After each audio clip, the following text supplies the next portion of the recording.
కూడిచ్చిన మీ అందరికీ యేసుక్రీస్తు నామమున పేరిట శుభాభినందనాలు.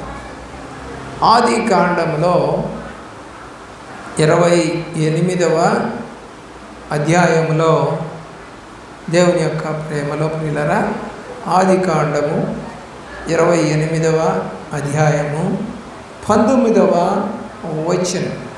మరియు అతడు ఆ స్థలమునకు బేతేలు అని పేరు పెట్టాడు. అయితే మొదట ఆ ఊరి పేరు లూజు. బేతేలు అంటే దేవుని మందిరం అని కింద రాసి ఉంటుంది ఫుట్ నోట్లో. దేవుని యొక్క ప్రేమలో ఎవరు ఇతను? యాకోబుకి ఏమొచ్చింది? కల వచ్చింది. ఆ కలలో అతడు దేవుడు దూతలు పైకి ఎక్కుతూ దిగుతూ ఉన్నట్లుగా ఒక దర్శనం వచ్చింది. ఇక లేచి తెల్లారన్నాడు, ఇది దేవుని స్థలం, అందుకని దానికి బేతేలు అనే పేరు పెట్టాడు. పిల్లరా, మరి బేతేలు ఇప్పుడుందా? ఇప్పుడు లేదు.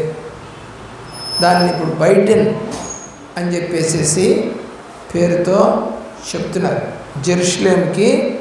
యెరూషలేముకి ఉత్తరంగా 19 కిలోమీటర్ల దూరంలో ఇది ఉంది. ఇది యెరూషలేములో వెస్ట్ బ్యాంకులోని పాలస్తీనా ప్రాంతంలో ఉంది. ఇది అబ్రహాము బలిపీఠము కట్టినటువంటి మొట్టమొదటి బలిపీఠం కట్టినటువంటి ప్రదేశం. 12వ అధ్యాయము 8వ వచనము, 13వ అధ్యాయము 3వ వచనాల్లో మనకిది కనపడుతుంది. యాకోబు దేవుడు దర్శించినటువంటి స్థలం. ఎక్కడి నుంచి ఎక్కడికి వస్తున్నాడు? కనాను నుండి తన యొక్క మామగారు ఊరికి వెళుతున్నటువంటి దారిలో ఉన్నటువంటి స్థలం. దేవుని ప్రేమిస్తున్న ప్రియబిడ్డలారా, మరి యుఎస్ఏలో మరి అలాస్కాలో కూడా బేతేలు నగరం అని ఒక పేరు పెట్టినటువంటి నగరము ఉన్నది. ఇది బెంజమిన్ గోత్రానికి ఇచ్చాడు దేవుడు. బెన్యామీనులకు ఇచ్చినటువంటి ప్రాంతం ఇది. అనగా యాకోబుకి రాహేలు ద్వారా పుట్టినటువంటి 2వ కుమారుడు. దేవుని యొక్క ప్రేమలో ఒకప్పుడు పట్టణమే కానీ ఇప్పుడు చిన్న గ్రామంగా మారిపోయింది. ఒకప్పుడు చిన్న గ్రామంగా ఉన్నాయి, పట్టణాలుగా మారాయి. నజరేతు చిన్న కుగ్రామం, కానీ ఇప్పుడు చాలా పెద్ద పట్టణంగా మారింది. కానీ ఇది ఒకప్పుడు పెద్ద పట్టణము, ఈ రోజునది చిన్న గ్రామంగా మారింది. 1977 వరకు దీనికి ప్రాముఖ్యత రాలేదు. ఎన్ని సంవత్సరాలు చూడండి, దరిదాపు 4000 సంవత్సరాల పైగా. ఏమండి, మరి ఈ యొక్క సంవత్సరాలన్నీ కూడా దానికి గుర్తింపు అనేది రాలా. ఈ యొక్క అర్థం ఏంటంటే బేత్ ప్లస్ ఏల్, బేతేలు అంటే దేవుని మందిరం. ఇది 19వ శతాబ్దంలో బీటన్గా మారింది. ఎరికో నుండి బేతేలు మధ్యలో ఉన్న ప్రాంతం అంతా అరణ్యం. ఇప్పుడు కూడా అలాగే ఉంటుంది. యెహోషువ గ్రంథంలో చూడండి. యెహోషువ గ్రంథము 16వ అధ్యాయము 2వ వచనములో ఈ మాట మీకు కనబడుతుంది. తూర్పుననున్న ఆ యెరికో ఏటి వెంబడింపగా యెరికో నుండి బేతేలు మన్య దేశము వరకు అరణ్యము వ్యాపించును. ఏంటిది అదంతా? అరణ్యం. ఒక ప్రాంతం నుండి ఇంకొక ప్రాంతానికి వెళుతూ ఉన్నప్పుడు మధ్యలో ఉన్నదాన్ని అరణ్యముగా బైబిల్ తెలియజేస్తాం. యోసేపు ఫ్యామిలీ దేవుని యొక్క ప్రేమలో వెళ్ళింది, బేతేలుకి వెళ్ళారు. న్యాయాధిపతుల గ్రంథము 1వ అధ్యాయము 22వ వచనం. యోసేపు ఇంటివారు బేతేలుకు వెళ్ళినప్పుడు యెహోవా వారికి తోడేడు. ఎక్కడికి వెళ్ళారు యోసేపు ఇంటి వారు? బేతేలుకి వెళ్ళారు. అప్పుడు దేవుడు వారికి తోడు. యాకోబుకి దేవుడు తోడై ఉన్నాడు. అక్కడ యాకోబు కొడుకు యోసేపు కడగొట్టువాడు, లాస్ట్ బట్ వన్. కాబట్టి ఇప్పుడు తన మనవడికి కూడా దేవుడు తోడుగా ఉంటా ఉన్నాడు. మనం కూడా మన పిల్లలకి దేవుడు తోడుగా ఉండేటట్టుగా చేసిపోవాలి. చాలామంది అలా చేయరు. ప్రభువులో నిలబడేటట్టుగా, ప్రార్థన చేసుకునేటట్టుగా, రక్షణ పొందేటట్టుగా, మరి పరిచర్య చేసేటట్టుగా, సేవకుడికి సహాయపడేటట్టుగా, ఇంటికి సేవకుడిని పిలుచుకొని ప్రార్థన పెట్టుకునేటట్టుగా చేయరు. చాలామంది నేను చూశాను, అయ్యగారు ఇంటి దగ్గర వద్దులేండి, చర్చిలో పెట్టుకుందాం ప్రార్థన. ఎందుకని చెప్పండి? ఎందుకని? ఇంటి దగ్గర పెట్టుకుంటే ఇంట్లో వాళ్ళంతా కూడా వాక్యం వింటారు. అలాగే వాళ్ళ చుట్టుపక్కల స్నేహితులు ఉండొచ్చు, లేదా పక్క పొరుగు కుటుంబాలు ఉండొచ్చు, వాళ్ళు కూడా వింటారు. ఎందుకంటే వాళ్ళని మనం పిలుస్తాం, బంధువులను పిలుచుకుంటాం, స్నేహితులను పిలుస్తాం, సంఘస్థులను పిలుస్తాం. చర్చ అనేసరికి అన్యులు కొంతమంది రారు, ఇష్టపడరు. అదే ఇంటికి అనేసరికి వస్తారు. ఎందుకంటే మీరందరూ రక్షణ పొందలేరు. కానీ ఒక మేలు జరిగింది, మీ ఇంట్లో ప్రార్థన జరిగితే మీ కుటుంబానికి మేలు. కొన్నేళ్ళు ఏం చేశాడు? తన ఇంటికి సేవకులను పిలుచుకొని ప్రార్థన చేయించుకున్నాడు. కాబట్టి ఇంటికి వెళ్ళి ప్రార్థన చేయటం అనేది చాలా గొప్ప విషయం. మన ద్వారా కొంతమందికి సువార్త వినిపించటం కూడా ఎంతో గొప్ప విషయం. నువ్వు ఎలాగూ కరపత్రాల పరిచర్య లేదా సాక్ష్య పరిచర్య చేయవు కాబట్టి ఏదైనా మేలు జరిగినప్పుడు ఆ ఇళ్లలో ప్రార్థన పెట్టుకుంటే దేవుడు నిన్ను బలముగా కాపాడుతూ ఉంటాడు. కాబట్టి దేవుని యొక్క ప్రేమలో ఇశ్రాయేలీలు ఉపవాసము ఉన్నటువంటి స్థలము న్యాయాధిపతుల గ్రంథములోనే 20వ అధ్యాయం, న్యాయాధిపతుల గ్రంథము 20వ అధ్యాయము 26వ వచనం, 20వ అధ్యాయము 26వ వచనం. వీరందరూ కత్తి దూయువారు. అప్పుడు ఇశ్రాయేలందరూ జనులందరూ పోయి బేతేలును ప్రవేశించి ఏడ్చుచు సాయంకాలం వరకు అక్కడ యెహోవా సన్నిధిని కూర్చుండి ఉపవాసం ఉండి దహన బలులను సమాధి బలులను యెహోవా సన్నిధిని అర్పించి. ఇందాక మనం చదువుకున్నాం, బేతేలు అంటే దేవుని మందిరం. కాబట్టి వీళ్ళు ఎక్కడికి వెళ్ళారు? బేతేలుకు వచ్చారు. వచ్చి ఏం చేశారంట? ఉపవాసం ఉన్నారు, దహన బలులు ఇచ్చారు, సమాధాన బలులు ఇచ్చారు. యెహోవా సన్నిధిని వారు వాటినన్నింటినీ అర్పించి ప్రార్థన చేశారు. బేతేలుకి చాలా ప్రాముఖ్యత ఉంది బైబిల్లో. నేను కొన్ని విషయాలే మీకు చెప్తున్నాను. 21వ అధ్యాయము 2వ వచనానికి రండి.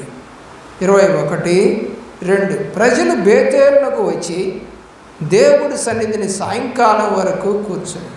ఏ రోజైనా నువ్వు చర్చిలో పొద్దున్న నుంచి సాయంకాలం దాకా కూర్చున్నావా? సాయంకాలం వచ్చి మళ్ళీ ఉదయం దాకా కూర్చున్నావు పోని.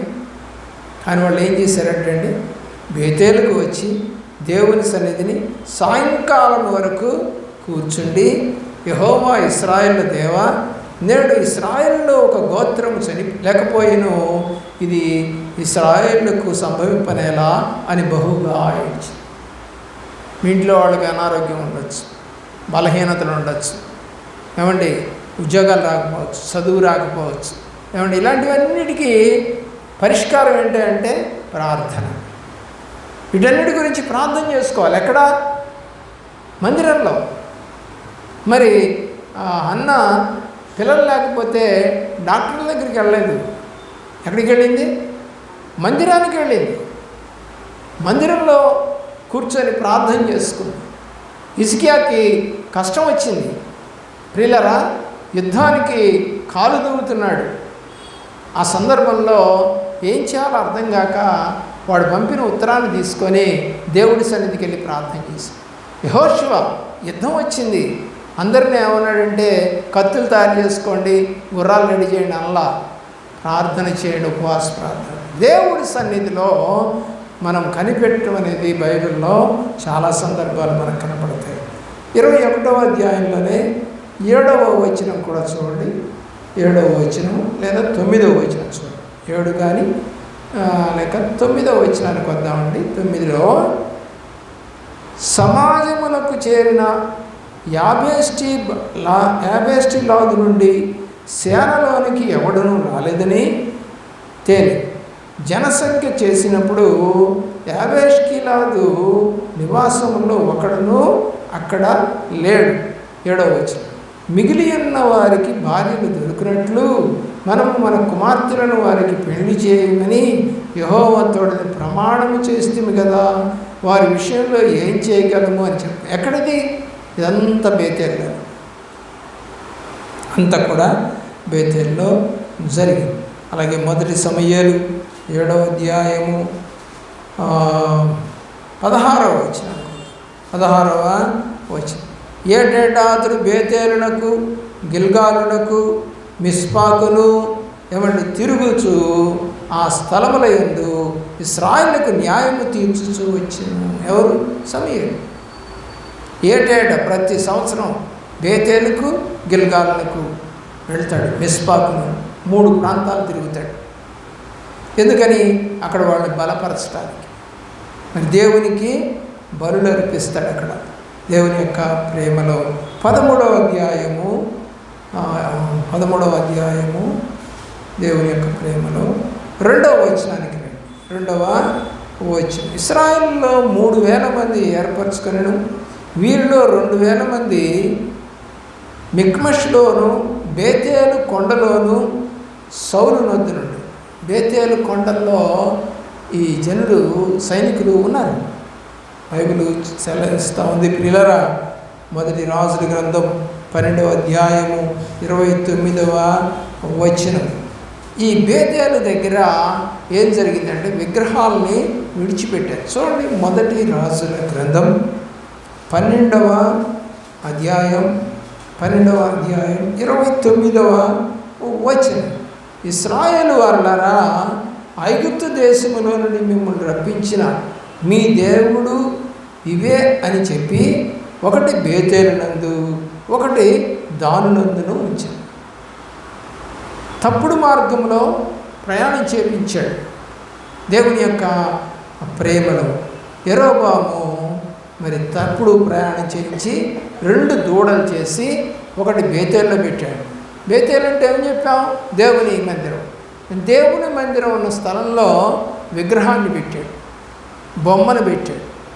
బొమ్మను పెట్టి పూజ చేయండి, ఐగుప్తులోంచి తీసుకొచ్చింది ఇది అని చెప్పి తప్పుడు మార్గంలో అతన్ని ప్రజలను ఇశ్రాయేలును నడిపించాడు, పూజ చేయమన్నాడు. కాబట్టి దేవుని స్థలంలో ఇలాంటివి జరగకూడదు. దేవుడికి ఇష్టము లేని పనులు చేసి దేవుడికి మరి కోపము తెప్పించకూడదు. దేవుడు ఆ యొక్క పనులన్నింటినీ ఆయన చెదరగొట్టాడు. తర్వాత మీరు చదువుకోవచ్చు, 32, 33 వచనాల్లో మీకు ఆ మాటలన్నీ కనబడతాయి. అలాగే దేవుని యొక్క ప్రేమలో ఈ 11వ వచనంలో ప్రవక్త ఉన్నాడు. అక్కడ ఏది చేయొద్దన్నాడో అది యెరోబాము చేశాడు. నా తండ్రి మీ కాడిని బరువుగా చేసిన కానీ నేను మీ కాడిని మరీ బరువుగా చేయదును. నా తండ్రి చుబుకములతో మిమ్మల్ని శిక్షించను కానీ నేను కొరడాలతో మిమ్మల్ని శిక్షించును. 11వ వచనం. నా తండ్రి మీ మీద బరువైన కాడిని పెట్టాను సరే, నేను ఆ కాడిని ఇంకా బరువుగా చేయదును. నా తండ్రి చుబుకములతో మిమ్మల్ని శిక్షించను సరే, నేను కొరడాలతో మిమ్మల్ని శిక్షించను. తప్పుడు మార్గంలో ప్రయాణము చేసినట్టుగా మనము చూస్తూ ఉన్నాం. 13వ అధ్యాయము 11వ వచనానికి రండి. 13, 11. బేతేలులో ప్రవక్త యొక్క ఒక ముసలివాడు కాదు. ఎవరున్నారు బేతేలులో? ప్రవక్తలు ఉన్నారు. అయితే ఈ ముసలివాడు కూడా కొంచెం తప్పు చేశాడు అనుకోండి, తర్వాత విషయం అది. కానీ ప్రవక్తలు నివసించిన స్థలం ప్రియులారా 2 రాజుల గ్రంథం 21వ అధ్యాయం, 2 రాజుల గ్రంథము 21వ అధ్యాయము 2వ వచనానికి రండి. 2వ వచనం. అతడు యెహోవా దృష్టికి చెడుతనము జరిగించును, ఇశ్రాయేలు ఎదుట నిలవబడకుండా యెహోవా వెళ్ళగొట్టిన జనములు చేసినట్టు హేయక్రియలు చేయుచూ వచ్చాను. బేతేల్లో ఏం జరుగుతుందండి? హేయక్రియలు జరుగుతూ ఉన్నాయి.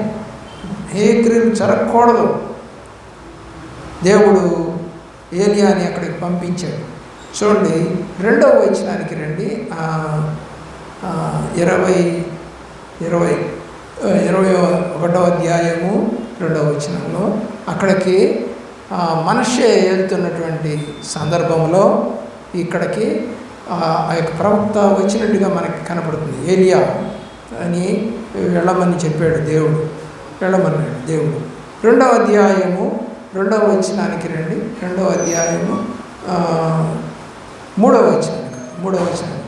తన తండ్రి అయిన హిజ్కియా పాల్గొట్టిన ఉన్నత స్థలములను అతడు తిరిగి కట్టించి, బయలుదేవతను బలిపీఠమును కట్టించి, ఇజ్రాయేల్ రాజైన అహబు చేసినట్టు దేవతాస్తంభం చేయించి నక్షత్రములకు మొక్కి వాటిని పూజించి, తప్పుడు మార్గంలో వీళ్ళు నడిచినట్టుగా మనకు కనపడతాం.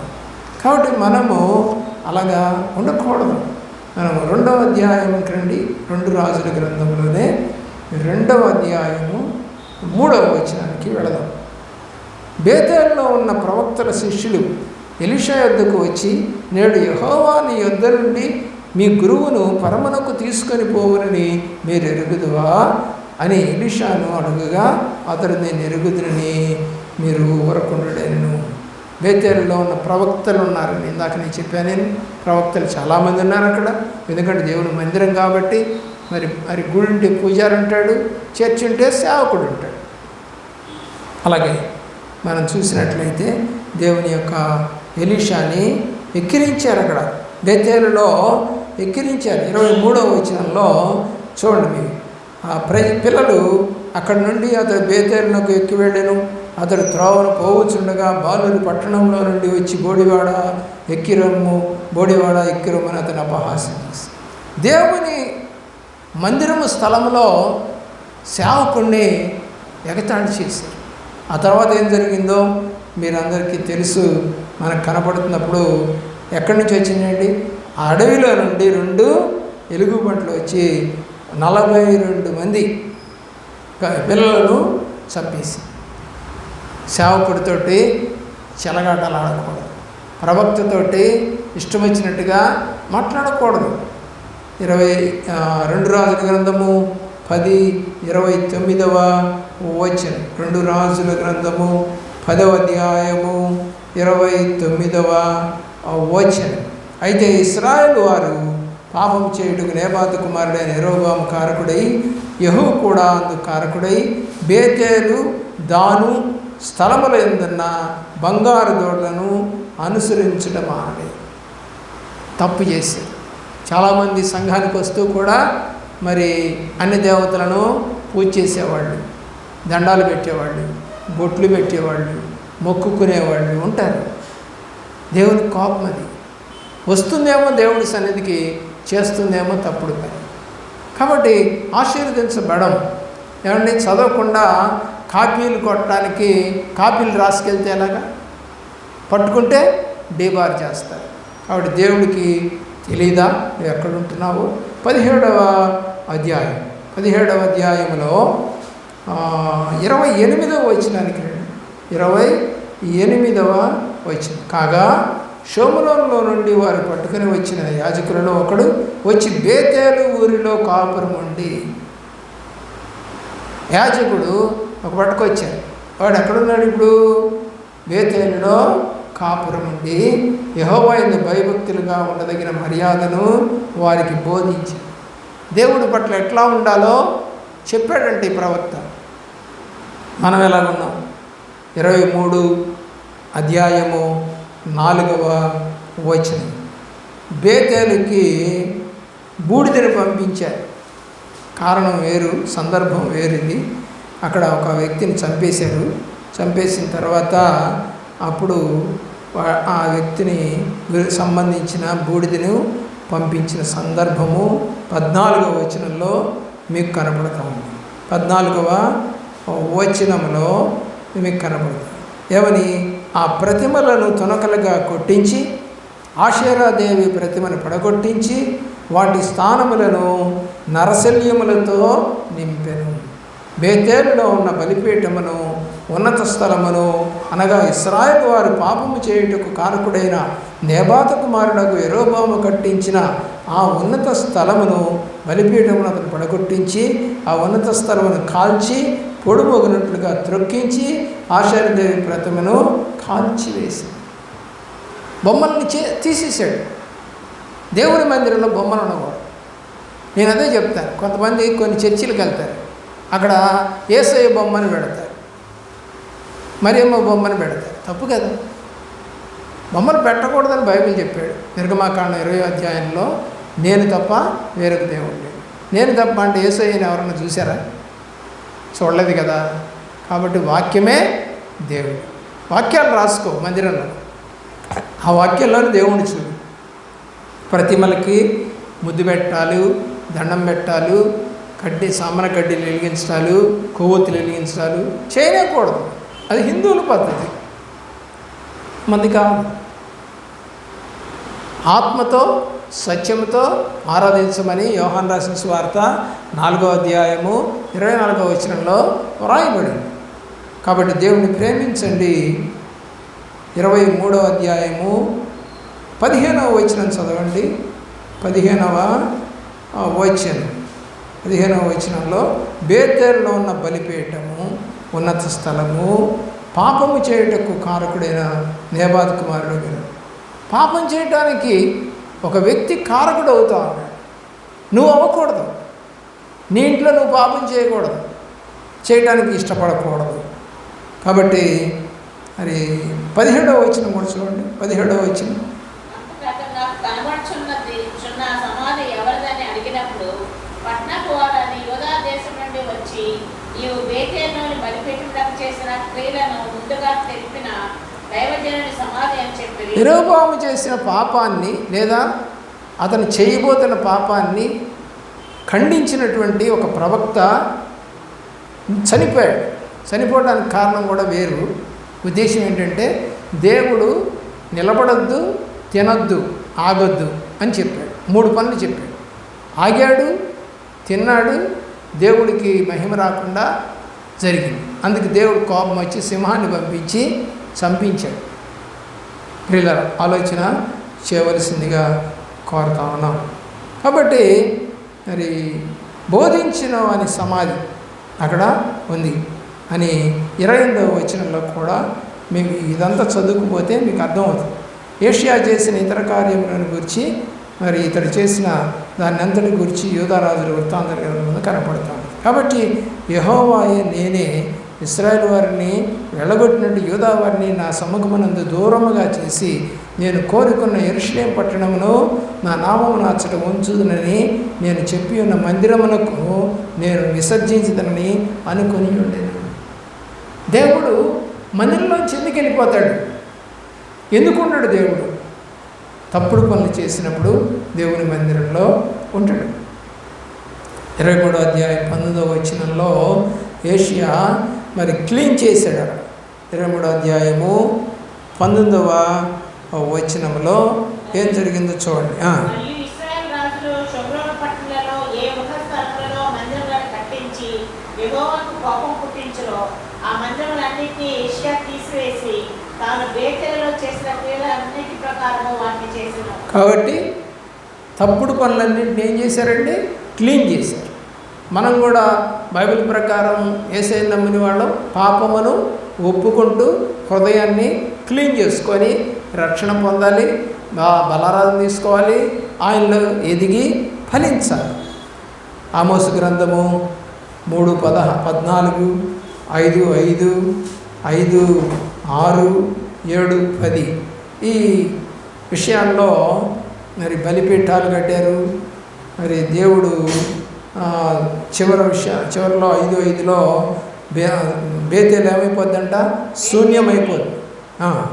బేతేలును ఆశ్రయింపబడి గిలాలో ప్రవేశింపబడి బేర్షెబాకు వెళ్ళబడి గిలాలో ఆవశ్యకంగా చెరబడి 5:5లో చివరిలో శూన్యమైపోతుంది అని రాశారు. 6వ వచనంలో ఆశ్రయించకుండా పోతే మరి వారు నా జనం అవుతారు. ఆశ్రయించకుండా పోకూడదు, దేవుడిని తప్పనిసరిగా ఆశ్రయించాలి. 7వ అధ్యాయం 10వ వచనంలో మరి బేతేలు యాజకుడు అమధ్య. బేతేలులో యాజకుడు ఎవరు? అమధ్య. బేతేలు అనగా ఆ మాటకు అర్థం పాత నిబంధనలో ప్రియులరా 60 సార్లు మీకు కనపడుతుంది, ఆది కాండము నుండి జకర్యా వరకు. అలాగే యెహోషువ గ్రంథం 12వ అధ్యాయము 9 వచనం 16 వచనం. బేతేలు రాజు, తప్పు ఏ రాజు. అలాగే యెరూషలేము రాజు 9-16 2 వచనాల్లో మీకు కనపడుతుంది. నూతన నిబంధనలో ఆ మాట కనపడదు, మీకు బేతేలు అనే మాట కనపడదు, ప్రస్తావన లేదు అసలు. నూతన నిబంధనలో యేసు ఆ ప్రాంతానికి వెళ్ళలేదు, బేతేలుకి వెళ్ళలేదు ఆయన. కాబట్టి బేతేలు ఒకప్పుడు పాత నిబంధనలో చాలా ప్రాముఖ్యత కలిగింది. ఇప్పుడు నువ్వు చూడటానికి అక్కడికి వెళ్ళినా అక్కడ దేవుని మందిరం లేదు. అది ఒకప్పుడు పాత నిబంధన కాలంలో ఉంది, ఆ తర్వాత అది కనుమరుగైపోయింది. కాబట్టి దేవుని ప్రేమించారు. మరి మందిరాలు కనుమరుగైపోవడానికి కారణం ఇశ్రాయేలు చేసిన పాపం, విగ్రహాలు పెట్టిన పాపం, మొక్కిన పాపం, మరి దేవుడిని కాదని తిరిగిన పాపం, ఇవన్నిటికీ కారణం. అలాగే దేవుని మందిరాలు ఈరోజు పాడైపోతున్నాయి, కూలిపోతున్నాయి. అంటే ఆ మందిరాలకు వెళ్ళే వాళ్ళలో మరి విగ్రహారాధన సంబంధించిన లేదా మోసం, అన్యాయం, అక్రమం, మరి దౌర్జన్యాలు, వ్యభిచారాలు కనుక ఉన్నట్లయితే ఆ మందిరాలు అలాగే పాడైపోతాయి. నీ హృదయమే దేవుని ఆలయం, దాన్ని పాడు చేయకూడదు. కాబట్టి దేవుని మందిరం బాహ్యంగా ఉన్న మందిరం కావచ్చు, అంతరంగంలో ఉన్న దేవుని మందిరం, దేన్ని పాడు చేయకుండా చూసుకోవాల్సిన బాధ్యత క్రైస్తవుల మీద. అలాంటి కృప నీకు దేవుడు దయచేసి నడిపించి దీవించును గాక.